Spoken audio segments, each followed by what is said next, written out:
Hari Om, everyone. Welcome to our 40th session, and we are on the third chapter. We can get started. Om. Om. Om. Om Sahana Vavatu Sahanau Bhunaktu Sahaviryam Karavavahai Tejasvinavadhitamastu ma Vitvishavahi. Om Shanti Shanti Shanti. Om Parthaya Pratibodhitam Bhagavata Narayanena Swayam Vyasena Kratitam Purana Muninam Madhye Mahabharatam Advaitam Vridavarshinim Bhagavatim Ashtadashadhyayinim Ambatvam Anusandadhami Bhagavad Gita Bhavatveshini Namostu te Vyasa Vishala Buddhe Pulla Ravindayata Patra Netra Yena Tvaya Bharata Taila Purnaha Prajvalito Jnanamayah Pradipaha Prapanna Parijataya Totra Vetraika Parnaye Jnanamudraya Krishnaya Geetam Brudaduhe Namaha. Sarvadharman Parityajya Mamekam Sharanam Vraja Aham Tva Sarva Papebhyaha Mokshayishyami Ma Shuchaha. So we're seeing the Karma Yoga, or the Yoga of Action, a very important chapter as far as we are concerned. And today we are going to be looking at some really nice shlokas related to teamwork and how the whole cosmos really works together. So as always, with the reflection time, today I have a little more of a free flow kind of questions here. So let us see what they are. We've done so far up to 10 shlokas. The 10th one we're going to take up for review today. Any thoughts on what is the path of transformation for all of us? I'm keeping it very general. I did not mention it as any particular path, but would love to hear how you look at this question. Be said as Karma Yoga? Karma Yoga, okay. Yeah. So would you restrict it to Karma Yoga or? No. After Karma Yoga, then Jnana Yoga. Like first, Correct. At least come to that spiritual path, and then once the mind is pure, right, then go to the next level.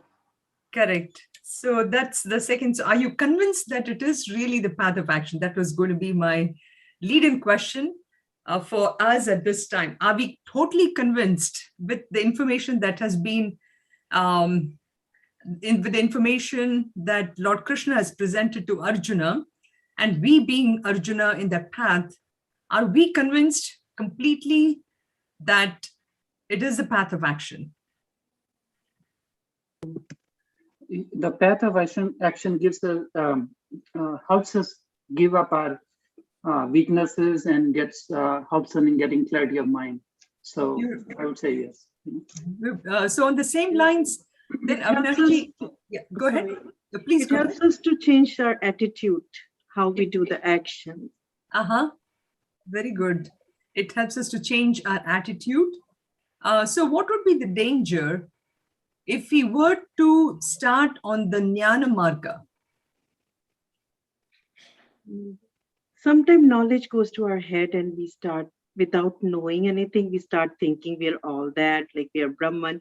But if we know our mind is purified first with devotion and action, then it's easier for us to have knowledge, to learn new things.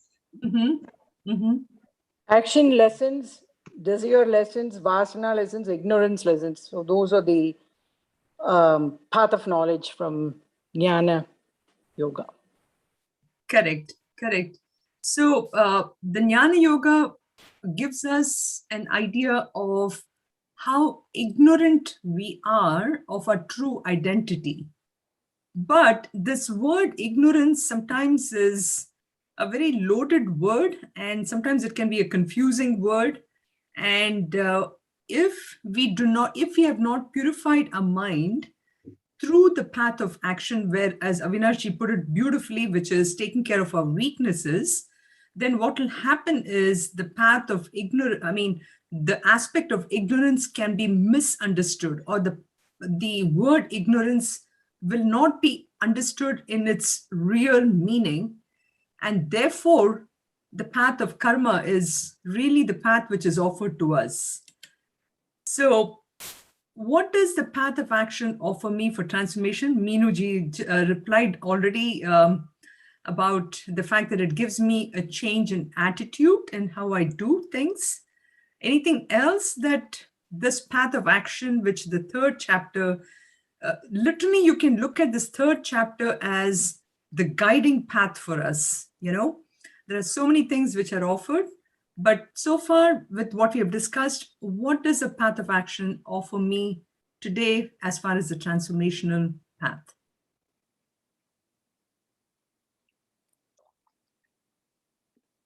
To accept everything as Iswara Putti or as a prasad, the outcome, and not to expect everything to God, like dedicate everything to God and accept it as a Iswara Putti and prasad. Yeah, that so Amma, what you said is there's a certain amount of bhakti element that you brought in, which is offering our actions to God, Ishwara Arpanam. Yes. But what else can the path of action offer me? So the change of attitude, offering Ishwara Arpanam, getting rid of my weaknesses. Anything else? Being selfless. Being selfless. So one thing that for me is a very clear thing that the path of action really offers me is how can I dilute my ego?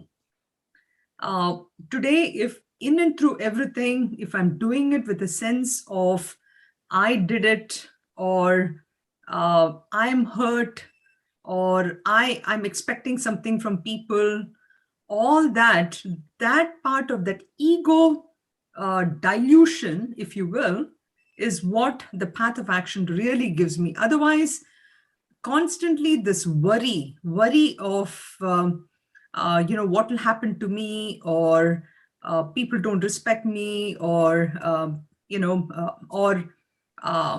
people didn't praise me, all these things which comes in.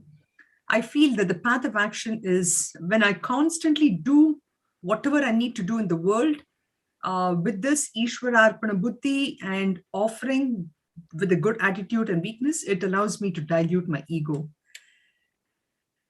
So what do you understand by the path of action?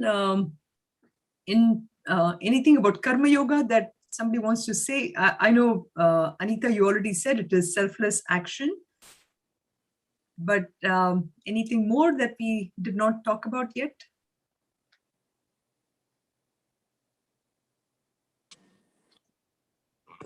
Don't get attached to the fruit of action as we perform our duties in this world. That's true. And that word by itself, don't get attached to the fruits of action, is powerful, because I have no control on the results. So anything and everything that comes to me, if I'm able to accept it, then that is a way for me to really move forward in this path of action. Simple things like we talked about, with its work situation, with its expectation from people around me, close to me. So all this can help. Okay, so these shlokas that we are going to talk about today is an extension of what we did already last time. It really focuses a lot on this path of the Yajna spirit.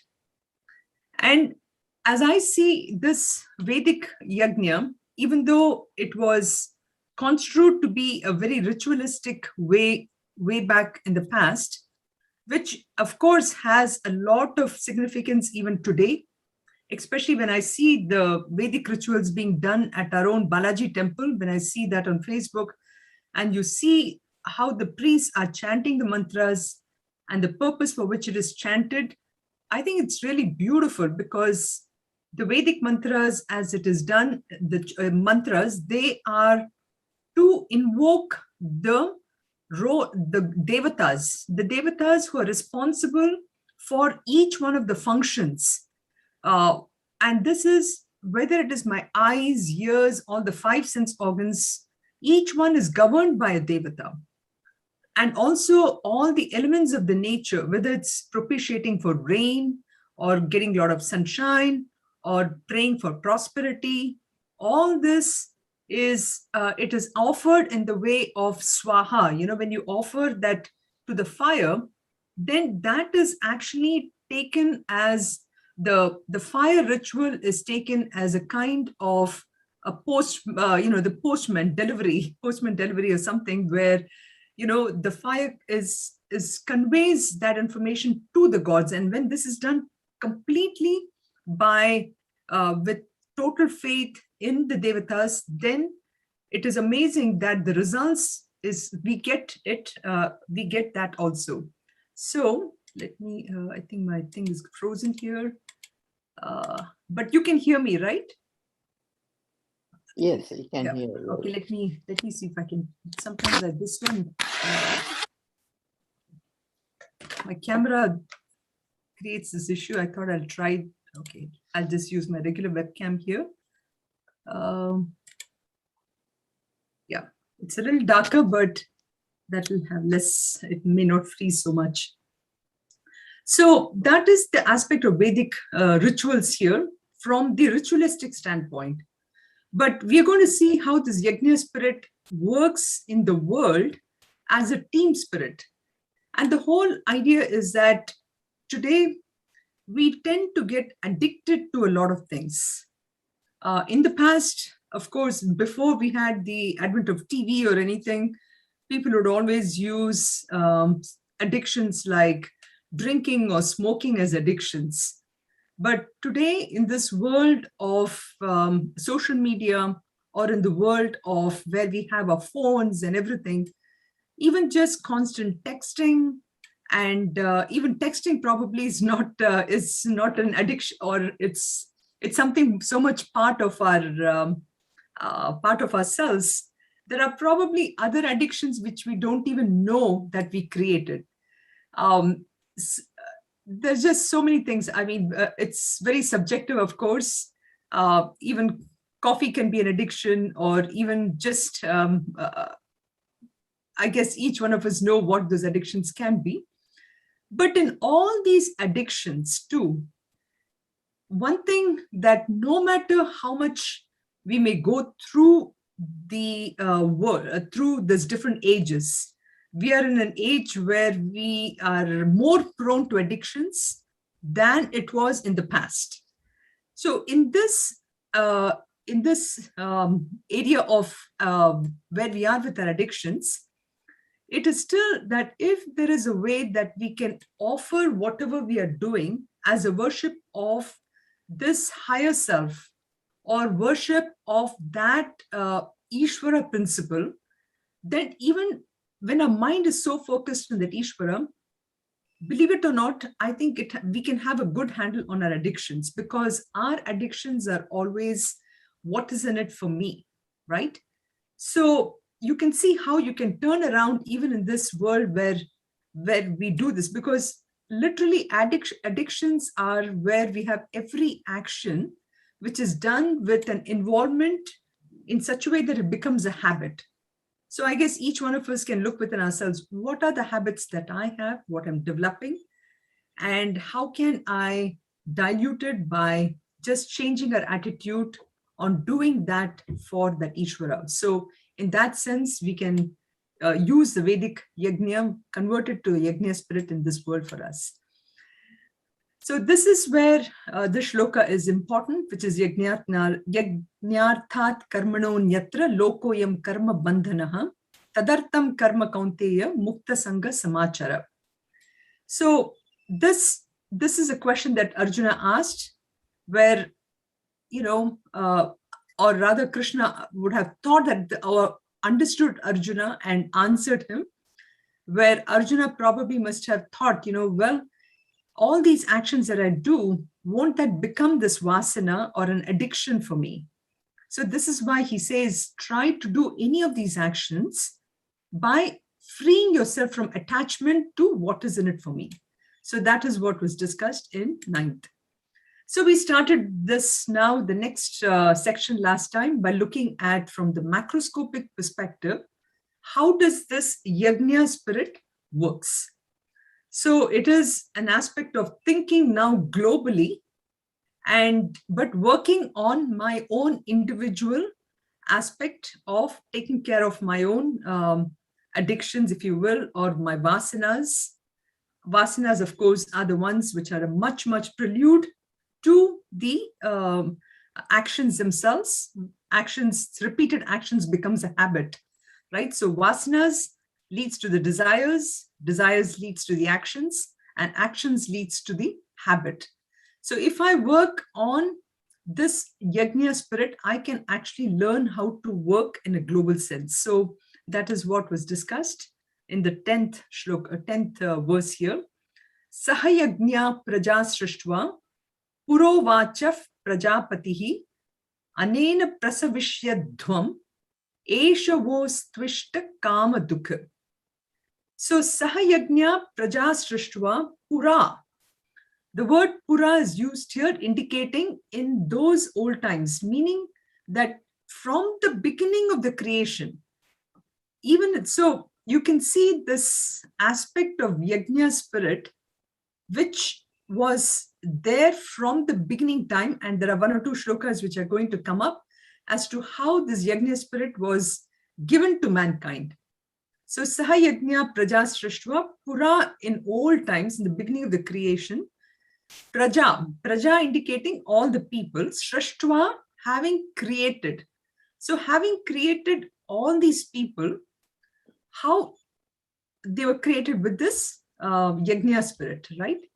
And Prajapati is the creator. So Prajapati, all the Lord of creation said, Anena prasavishyadhvam. Basically, he said, okay, now that I've created you, follow the yajna spirit. Anena prasavishyadhvam was esha was tvishta kamadukha. So just follow this yajna spirit, and by this you will prasavishyadhvam, may you prosper. Esha vaha astu ishta kamadukha. So vaha, for you, eshaha, meaning this yajna, may it be, astu, may astu, let it be like the kama dukha. Kama indicating desire, dukha indicating the cow. Let it be a wish-fulfilling cow. So in the beginning itself, the Lord of creation gave this yajna spirit as a fulfilling cow. And he said, let this be the way it is. Let me give you this as a kind of a gift. So it's like this for all of us. When we go to Best Buy or anything, and we want to buy a simple electronic item for the house, it all comes with a manual, isn't it? So this manual is, if I don't use this manual, and suppose, if it was meant to go on a certain voltage, and I don't read the instructions, and I, by mistake, put it in a different voltage, this electronic item is going to get burnt, right? So too, this yajna spirit is like a manual which actually came with man, which was given to man. And this was supposed to be the guidebook which was there in the Vedas, which is what you see as part of Bhagavad Gita here, which is given to man here. So the way the Lord of creation, Prajapati, having mankind with sacrifices in the beginning, Saha Yajna Praja Srishtva. So Prajapati, he said, shall you prosper? Let the Ishta Kama Dukkha, let the Yajna spirit be the milk cow or the Kama Dukkha. So as you know, Vasishta Rishi Vasishta had this cow, wish-fulfilling cow, right? So that's the aspect which is brought here. So it's like this. I mean, to give you an idea of how this works is, imagine, when children come home for a vacation. And when they come for a vacation, the mom and dad initially are so happy playing around with the son who has come from, his boarding school or something. And once the vacation is over, he's here for summer for 2 months. And now it's time to, drop him back at the boarding school. And so you drive him to the place. Of course, we don't go to boarding schools here, but in India, we do that. But maybe here we can think about it as going to the university, and you have to drive him, and you have to, he has to do his next semester. So what happens at that time? When he goes there, the mom is a little sad. The dad is also sad. But then the mom tries to, distract herself by saying, okay, let me just give you this gift. Let me just give you this, whether it's money or whether it is some dessert or whatever, so that the son doesn't feel the sadness and the mom also doesn't feel the sadness. So she gives this, and he gets very happy about it. He's very happy about it. So it's kind of a parting gift. And this is how the Creator also, when he created the mankind, he was so happy with this real complex product that he had created. And he was going to release this complex creature into this world, which is already ready to receive this person, her or him or whatever. And so that they would be able to lead a happy life. So before just releasing him, he just gave this Yajna spirit as a parting gift. It was a kind of an expression of love, and it is something which was given so that it can be the mankind would actually derive benefit from it, would be able to, it will be a tree of fulfillment, which can work to not just fulfill all his desires, whatever he wanted. So this was the idea by which the Yajna spirit was given. And it is also something where a human being was asked to give up his idea of possessiveness and to recognize that the world he's coming into is where everything works in a Yajna spirit. If you see the sun shines, giving only heat for others. You have the trees, which supports the earth, and the trees, gives all the fruits without keeping anything for itself. Anything and everything you see in nature, everything is done with a Yajna spirit. So the Creator, Prajapati, thought that, okay, having created the mankind, he basically said, okay, let me give you this Yajna spirit as a parting gift, and may it fulfill all your desires. And if you want to fulfill your desires, do it in the way of a Yajna spirit. And that was a parting gift here. So this Yajna spirit, you can look at it as a teamwork, where you see that it's only through teamwork that anything and everything works in this world, right? We see this even which is happening in our own day-to-day life. Whether it was Jeff Bezos, going to space in recent times, and the first thing he did, of course, when he came back, he said he thanked every one of his employees for helping him go to the space, right? But if you see, in and truly, if it is done with the spirit of the dilution of the ego, and where we learn that the environment itself is doing this, so the only way to do it is by working together in a team spirit, coming together. And in that sense, it helps to build the team spirit through this yajna, which is giving up the individuality, looking at what is in it for me. So this now takes us to the next shloka, which is actually a very famous shloka.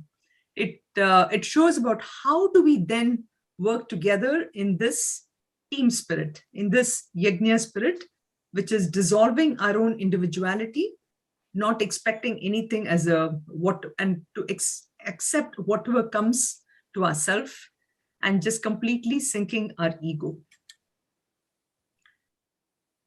Devan bhavayatanena, Devan bhavayatanena, Te deva bhavayantu vaha, Te deva bhavayantu vaha, Parasparam bhavayantaha, Parasparam bhavayantaha, Shreyah paramavapsyatha, Shreya paramavapsyatha. So Devan bhavayata anena. So with this yajna spirit, we see Vyasa through Lord Krishna saying here, with this, you nourish the gods. So Devan bhavayata, you nourish the gods. And once you nourish the gods, so now we talked about the gods as the devas. Now, when we say devas, please remember the devas are not like, Brahma, Shiva, Vishnu, but they are the gods who are responsible for the specific departments. As I mentioned earlier, it could be the departments of seeing, hearing, and everything, or the departments of rain, sun, the moon, the stars, all those, including all the 5 elements, all these are devas. So the idea is that if I conduct my actions in such a way that I take care of all these 5 elements, I take care of whatever is the devas, then with just the idea that whatever I'm doing, I'm not doing it for myself. I'm doing it so that everybody, look at the amount of environmental concept which is coming out from here, which is doing it with pure motive, just so that my mind can get purified. So when I do this, so te devaha bhavayantu vaha. So those gods, then they just pour their love and they just take care of us. So if I take care of the environment, then the environment takes care of me. So parasparam bhavayantaha. Beautiful word. I just love this phrase here, parasparam bhavayantaha. How can I work in such a way that I nourish one another? So you work as a team spirit. When I help somebody else, the other person helps me completely. So parasparam bhavayantaha. When I work in such a way that environment is happy, then the environment comes and helps me. In this way, Shreyaha param avapsyata. Shreyaha meaning the highest good, the ultimate good. And the ultimate good is, so not only do I, first of all, get the material prosperity. So as the previous shloka said, Prajapati, the Lord of creation, when he created mankind, he said, go and fulfill your desires. There's nothing wrong with fulfilling your desires, but fulfill your desires, do it in such a way that it leads to a dilution of your ego. And by doing that, it purifies your mind. And once it purifies the mind, you have the opportunity to attain that ultimate good, even moksha. So that is the idea of parasparam bhavayantaha. So this is already said in our Shastras, it's said in the Vedas.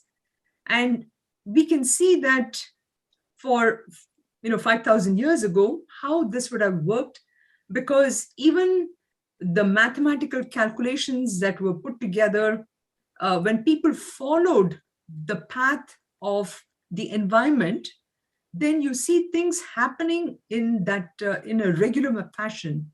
Simple things like the solar eclipse. How do we know that the solar eclipse is going to happen at a particular time? All these were already written in the Vedas, and all this happened exactly according to how the nature intended it to be. So you see what a beautiful shloka, really a very powerful, beautiful shloka, giving the need for the love of the environment here. So I just had this beautiful picture here to show you how, how the trees, every tree and everything planted on the earth is there for a reason. There's so much amount of fixation of nitrogen that happens. There's so much amount of, the carbon dioxide, oxygen balance that is created from these trees.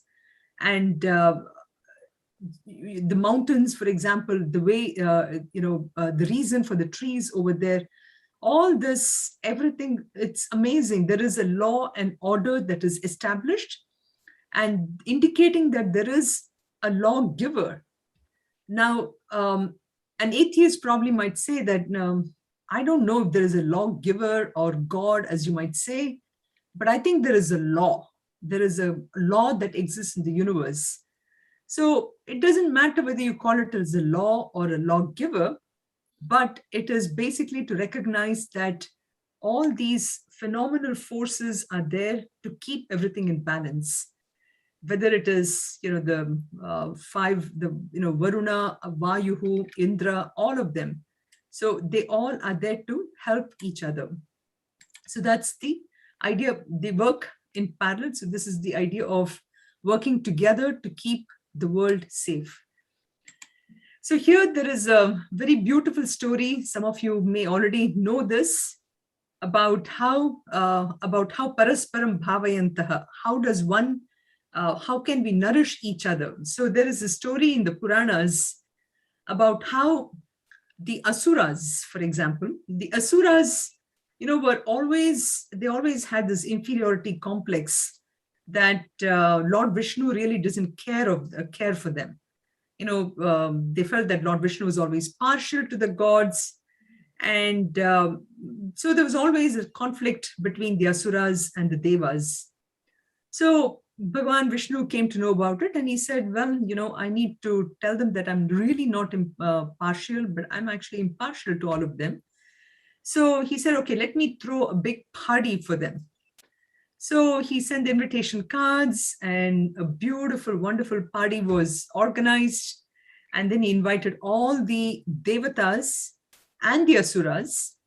And in this one huge hall, there was a big buffet table put with all kinds of food that you can imagine.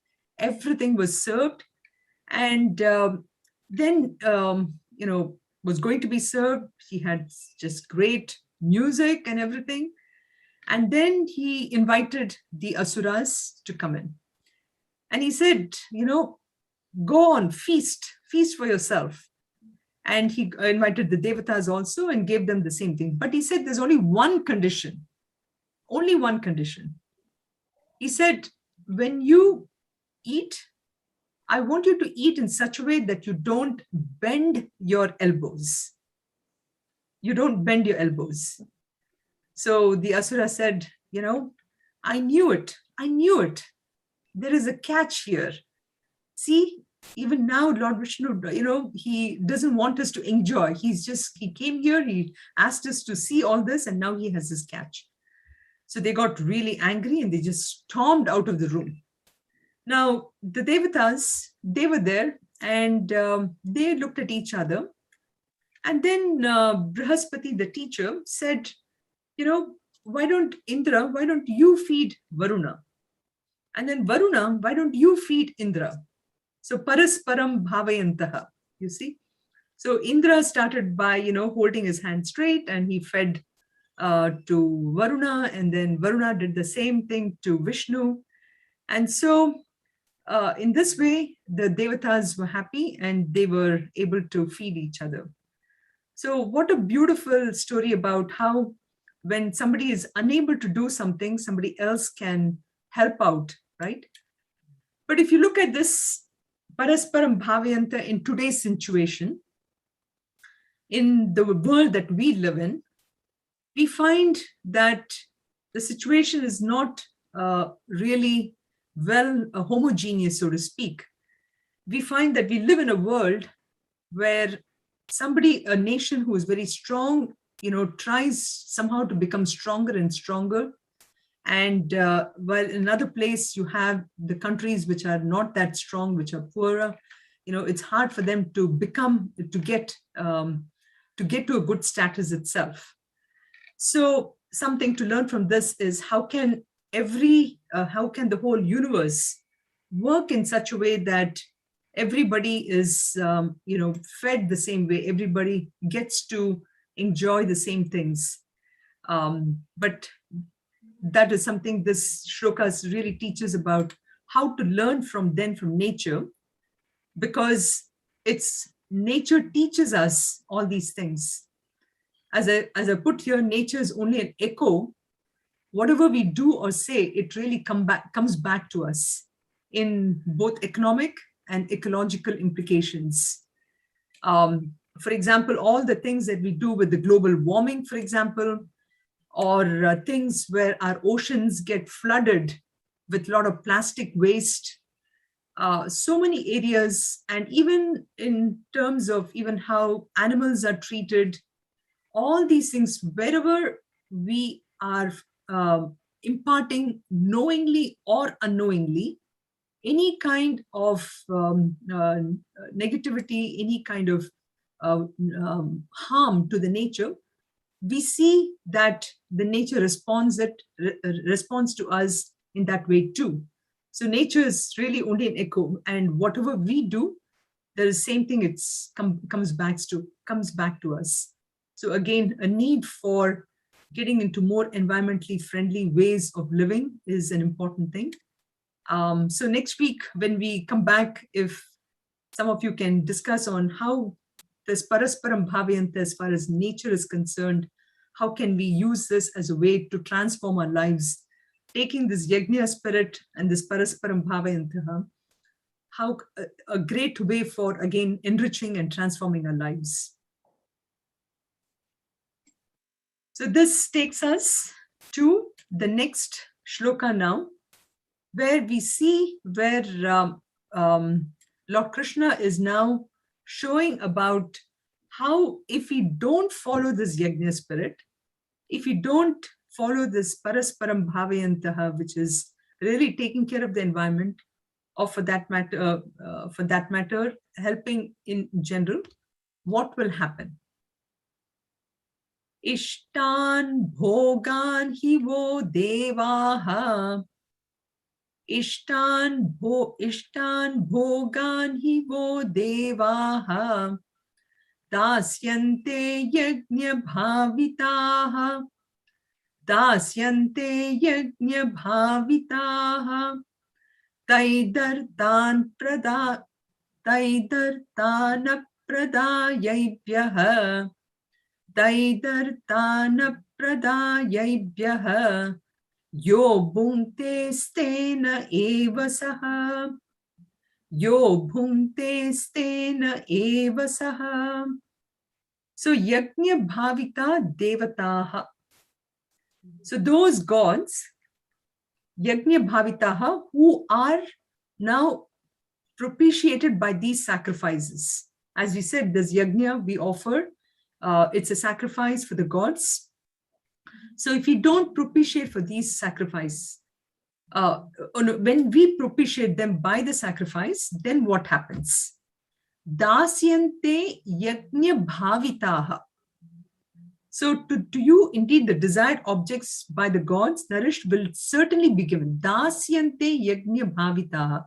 The word dasa indicating The word dasa means a servant, right?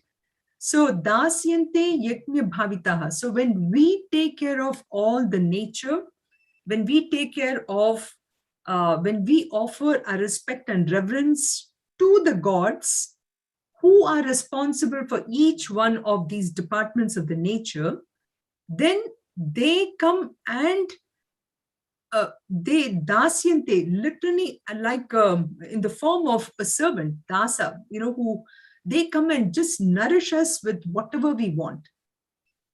On the other hand, if we do not offer in return, taihi dattan apradayebhyaha, if we do not offer in return what the gods have given us. So you see how beautifully the shlokas have been worded. On the other hand, if we don't perform what we are supposed to be doing, which is really performing only in the yajna spirit, which is what we're supposed to do, if we don't do that, yaha bhunkte stena evasaha, stena evasaha.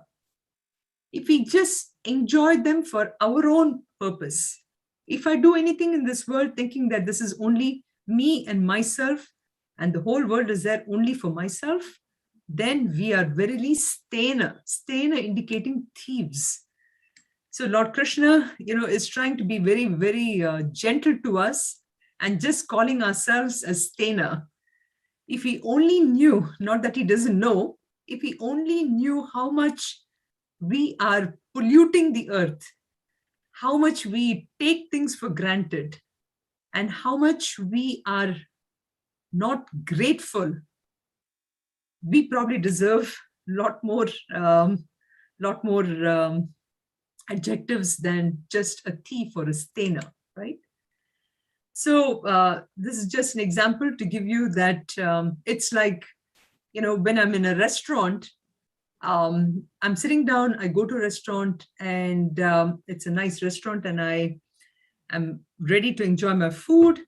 You have a waitress who comes, or a waiter in this case, as you see there, is so reverential towards us, really wants to please us, wants to give us the best service that a restaurant can offer, right? So that's how the gods are. Dasyante, they are completely, they completely are at our mercy, for example, to help us in any way so that we completely enjoy a meal. So that way the gods are also that way. They come and totally help us if we help them. That's the idea. And another example is, it's like when a king goes to another kingdom and takes over that kingdom, and you see that the victorious king is welcomed by the vanquished king. The vanquished king, welcomes his victorious king. He falls at his feet. He comes and gives him so many gifts and treats him so royally, right? The absolute royal treatment that he can get. Which is much more than even what he would get in his own kingdom. It is to that extent that these gods come and help us to fulfill our own desires, the kama dukkha that was mentioned previously. So this is what is beautifully expressed in this shloka here. And so not only the gods help us fulfill our desires, but they also help us in keep in our own keeping with our sadhanas. So for example, if I have to get up in the morning at 4 a.m. to do meditation or anything, the sun is not going to say, okay, today I'm not going to, I'm going to come and flood the place with light or whatever. The sun makes sure that the sun follows its path. The sun follows in a very disciplined way, whatever it needs to be done. And it takes care of whatever we want to do. So this is a case with all the phenomenal powers of nature. They all come to help us so that we can fulfill our own duties to ourselves and to prosper and to gain the purity and to finally reach our ultimate good. So in all this, the powers, they don't take any vacation, they don't take any holidays, and they are there to help us. And we, on the other hand, we may call ourselves as, say, Krishna Bhaktas or anything, but when it comes to actually taking care of the environment, do we actually do that? We don't do that. And so this is why Krishna calls us as sthena or thieves.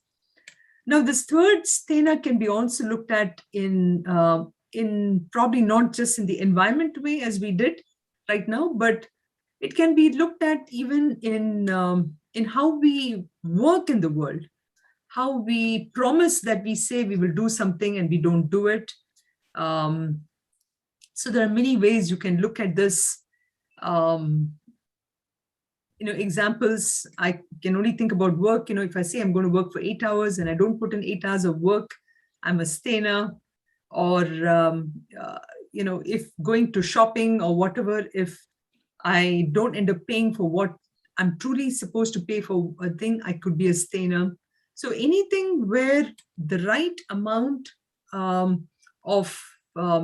if the right return is not done for what I've taken from the society, when it is not paid back, then that is also a sthena. So this is again an aspect of this parasparam bhavayanta, which is mentioned in this shlokas here.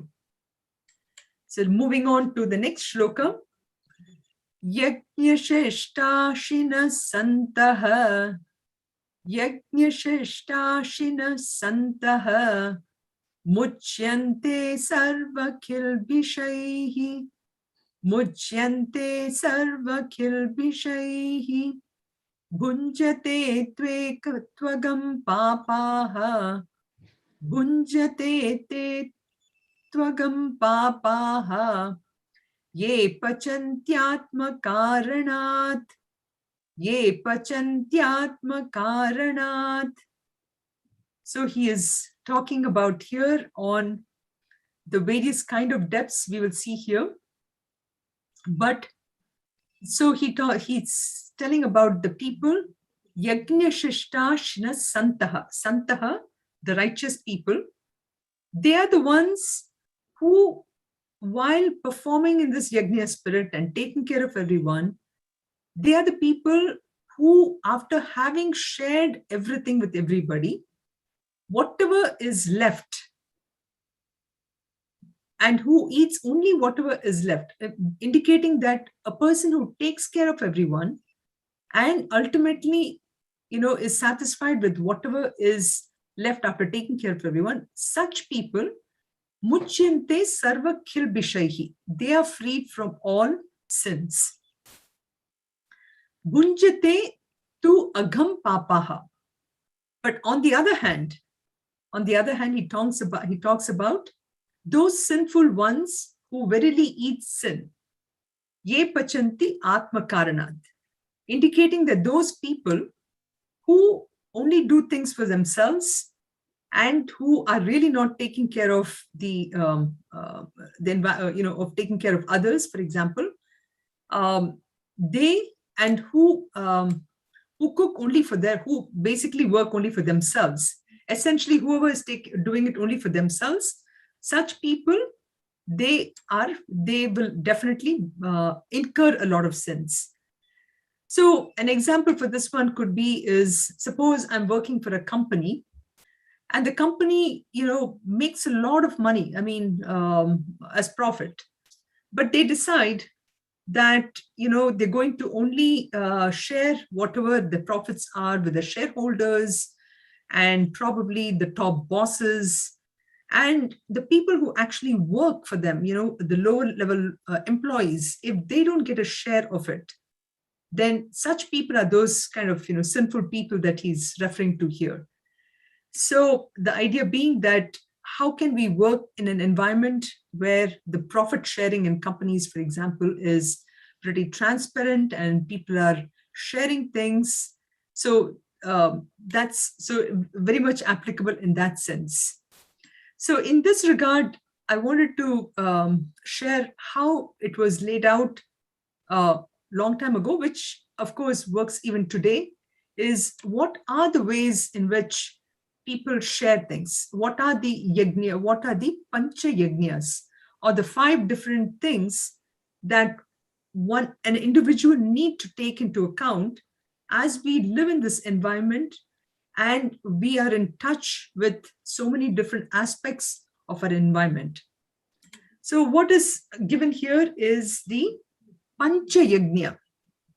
The Pancha Yajna, or the 5 great sacrifices, which is given in our in the Vedas, in the scriptures, for grihastas, basically for householders, for people like us who are living in the society. As has been, delineated in our shastras, we have the 4 ashramas, the brahmachari ashram, the grihastha ashram, then the vanaprastha and the sannyas ashrams. So among this, the sannyas ashrams and the brahmachari ashrams, those are the ashrams where, it's are the ashrams where the people are trained to give knowledge.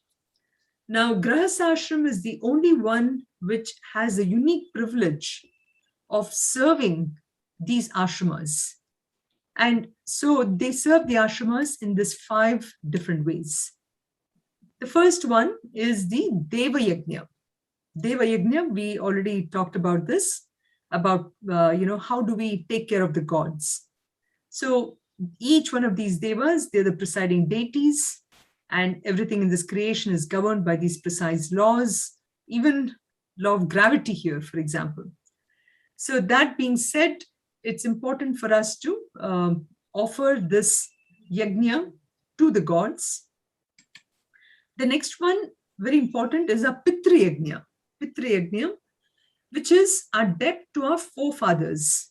So all this, when we offer the Shraddham, for example, the Shraddhams have been designed in such a way that we offer our debt, the yajna to, or rina, we say that is rina, to our forefathers. And this is not just for, our grandfathers or great-grandfathers, but this is also one way to offer our own debt to our parents.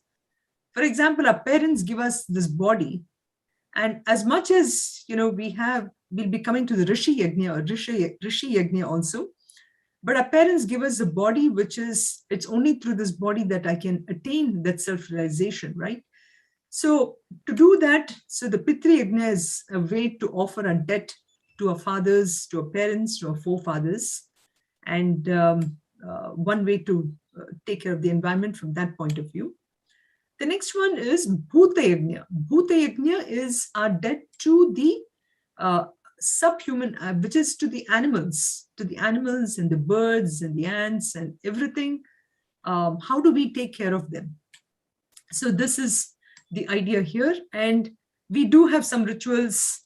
Even I remember for Pongal, we have, Matu Pongal, for example, or, some rituals like that, which have been designed specially to make sure that we take care of all the animals who've been faithfully serving us, but whom we don't really think about it as we get so deep in whatever we do. Then Manusha Yajna is our own debt to our society. As we said, no man is an island here. We are not independent creatures. We are always fully dependent. How do we work in such a way that we function smoothly as one unit? Everyone takes care of things. So that's Manusha Yajna. And finally, it's the Rishi Yajna or Brahma Yajna, because it's because of the Rishis, we have all the scriptures, all this knowledge. And it is only because of them that we are even able to recognize the flaws in us, the weaknesses, and to move ahead. So this is the 5 ways, 5 yajnas, which every individual is supposed to perform in such a way that we are taking care of our own environment, our own family, everything, society. And that's the idea of the yajnas. So every action is shown here to be performed as a yajna. And if you look at it, this idea is so very beautiful. It really gives a certain meaning to our lives. Our lives are no longer mechanical. And by doing so, also our own minds get purified. and we get to offer this, our actions as a form of yajna to God, and to which leads us to the level of next level of realization here. So this completes this whole aspect of yajna spirit and how the yajna spirit can be used to transform our own lives. So the next section, which we are shown here, is the idea of how does all these pieces fit together in this huge cosmic wheel. And so there are about 5 shlokas or 6 shlokas. What we will do is we will chant the shlokas and we will see the meaning of it. I have quite an elaborate diagram here, but we will see that next week because it will require a little bit of explanation of that.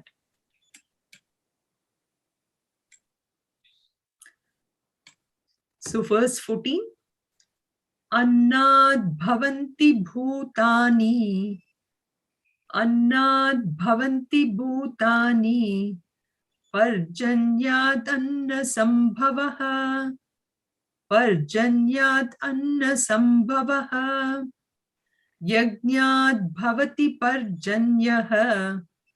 Yajnad bhavati parjanyaha. Yajna karma samudbhavaha. Yajna karma samudbhavaha. So it says, again, bringing this whole wheel of life, as you say, as you can see, all creatures, bhavanti bhuta, annad bhavanti bhutani. So all bhutani, all creatures, they come from annam or food. Now, where does the food come from? The food comes from parjanyaha. So parjanyat anna sambhavaha. Parjanyat anna sambhavaha. Then yajnat bhavati parjanyaha. So where does the rain come from? So the rain itself comes from the yajnaha. So the first 2 lines I know is easy to understand, but the third line will require some explanation, which we will do next week. Then yajnaha karma samudbhavaha. And that yajna itself is actually born from action. And then that the next which follows is karma brahmodbhavam vidhi. Karma brahmodbhavam vidhi. Brahmakshara samudbhavam. Brahmakshara samudbhavam. Tasmat sarvagatam brahma. Tasmat sarvagatam brahma. Nityam yajne pratishtitam. Nityam yajne pratishtitam. So karma brahma udbhavam vidhi. So action itself comes from Brahmaji, and Brahma comes from the imperishable, and therefore the all-pervading Brahman, which is Tasmat Sarvagatam Brahma, the all-pervading Brahman, the ultimate reality, ever rests in sacrifice. So ultimately that Brahman is, the whole yajna rests in that ultimate Brahman.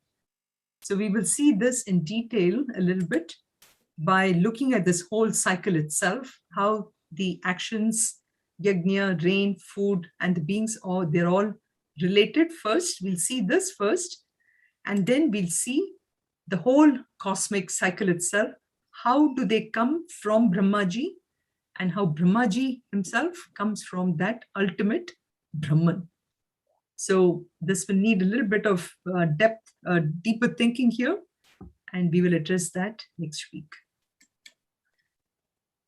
Sarve bhavantu sukhinah, sarve santu niramayaha, sarve bhadrani pashyantu, ma kaschid dukkha bhag bhavet.